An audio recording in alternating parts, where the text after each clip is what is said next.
നിലവിൽ ഡ്രോൺ അറ്റാക്കുകൾ ഉൾപ്പെടെ നടന്നതായിട്ട് നമുക്ക് സ്ഥിരീകരിക്കാൻ കഴിയുന്നത് ഏറ്റവും പുതുതായിട്ട് നടന്നിട്ടുള്ളത് കുവൈറ്റ്, അതുപോലെ തന്നെ ഖത്തർ, സൗദി അറേബ്യ തുടങ്ങിയിട്ടുള്ള സ്ഥലങ്ങളിലാണ്. സൗദി അറേബ്യയിൽ പ്രധാനമായിട്ടും മിസൈൽ ആക്രമണം നടന്നു.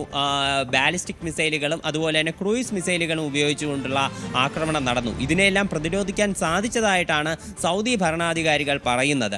അതുപോലെ തന്നെ UAE-യിലേക്കും കൃത്യമായിട്ടുള്ള ആക്രമണങ്ങൾ നടന്നിരുന്നു.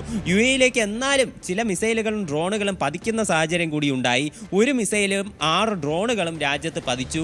അതുപോലെ പക്ഷേ അവർക്ക് 125 ഡ്രോണുകളും 6 ബാലിസ്റ്റിക് മിസൈലുകളും തകർക്കാൻ സാധിച്ചതായിട്ടാണ് UAE ഭരണകൂടം വ്യക്തമാക്കുന്നത്. അപ്പോൾ എന്തായാലും ആക്രമണം അത് കടുത്ത രീതിയിൽ തന്നെ ഉണ്ട്. അതുപോലെ ബഹ്റൈൻ തലസ്ഥാനമായിട്ടുള്ള മനാമയിലുള്ള 3 സ്ഥലങ്ങളിലാണ് സ്ഫോടനം നടന്നിട്ടുള്ളത്. അവിടെയുള്ള 2 ഹോട്ടലുകളിലും ഒരു ഫ്ലാറ്റിലും ആക്രമണം നടന്നിട്ടുണ്ട്. ഫ്ലാറ്റ് തീപിടിക്കുന്ന ദൃശ്യങ്ങൾ ഉൾപ്പെടെ പിന്നീട് പുറത്തു വരികയുണ്ടായിരുന്നു.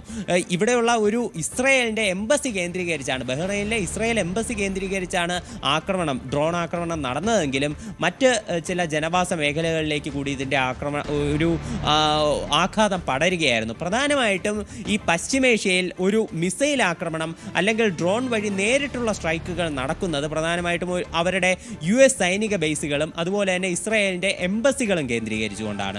പക്ഷേ അവിടെ പ്രധാനമായിട്ടും അപകടം എന്ന് പറയുന്നത് ഡ്രോൺ അവശിഷ്ടങ്ങളും മിസൈൽ അവശിഷ്ടങ്ങളും വീണുകൊണ്ടുള്ള അപകടങ്ങളാണ് ജനവാസ മേഖലയിൽ ഉണ്ടാകുന്നത്. ആകാശത്ത് വെച്ച് തന്നെ ഈ അറേബ്യൻ ഭരണകൂടം പല മിസൈലുകളും ഡ്രോണുകളും നശിപ്പിക്കും. ഇപ്പോൾ ഫ്രാൻസും UK-യും അടക്കം ഇവിടേക്ക് ഡിഫൻസ് മെറ്റീരിയൽസ് അയച്ചിട്ടുണ്ട്. അപ്പോൾ അവരുടെ ഭാഗത്തു നിന്നുള്ള പ്രതിരോധവും ശക്തമായി തന്നെ തുടരുകയാണ്. അപ്പോൾ ഈ മിസൈലുകളും ഡ്രോണുകളും ആകാശത്ത് വെച്ച് തന്നെ നശിപ്പിക്കുമ്പോൾ താഴേക്ക് വീഴുന്ന അവശിഷ്ടങ്ങൾ പതിച്ചുകൊണ്ടാണ് ഇത്തരത്തിൽ പല മരണങ്ങളും പല പരിക്കുകളും റിപ്പോർട്ട് ചെയ്യുന്നത്.